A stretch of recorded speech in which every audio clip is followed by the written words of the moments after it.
சிறுவணிகள்ல இருந்து அதாவது star hotel வரையும் மிகப்பெரிய பாதிப்பை ஏற்படுத்தும். உணவு தொழில உள்ளவங்க எல்லாம் அந்த தொழில முடக்க நேரிடும். அதே மாதிரி அங்கே உள்ள உழைப்பாளர்கள் பல குடும்பங்கள் வாழ்வாதாரத்தை இழக்க நேரிடும் என்பதுதான் நிதர்சனமான உண்மை. இதுக்கு எந்த அரசுனா அது மத்திய அரசு தான் காரணம். மாநில அரசு கேட்டு தான் வாங்க முடியும். மத்திய அரசு தான் அதை பண்ணணும். ஏன்னா மாநில அரசுக்கு அது இல்லை அப்படிங்கறதான் அது நிதர்சனமான உண்மை.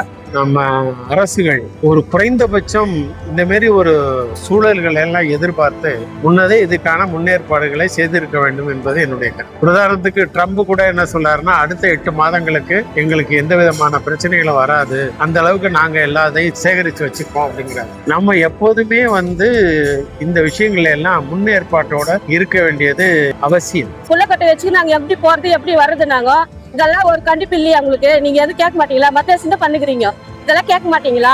இது கேட்கறதுதான் உங்களுடைய வேலையே. நாங்க என்ன பண்றது? நாங்க மோடி தமிழ்நாட்டுல என்ன பண்ணாரு, எங்களுக்கு என்ன செஞ்சாரு? இது வரைக்கும் எதுவுமே செய்யல. எங்களுக்கு அவர் என்ன செய்வாரா? இப்போ இவர் ஏதாவது கண்டுக்கிற மாதிரி இல்ல. இப்ப சமையல் பண்றதுக்கு எதுவும் இல்லாம நாங்க என்ன பண்றது?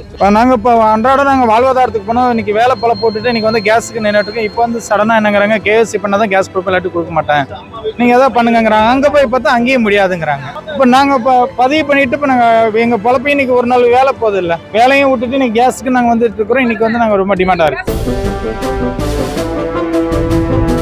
உண்மையின் பாதையில் தமிழ்நாடு காங்கிரஸ்.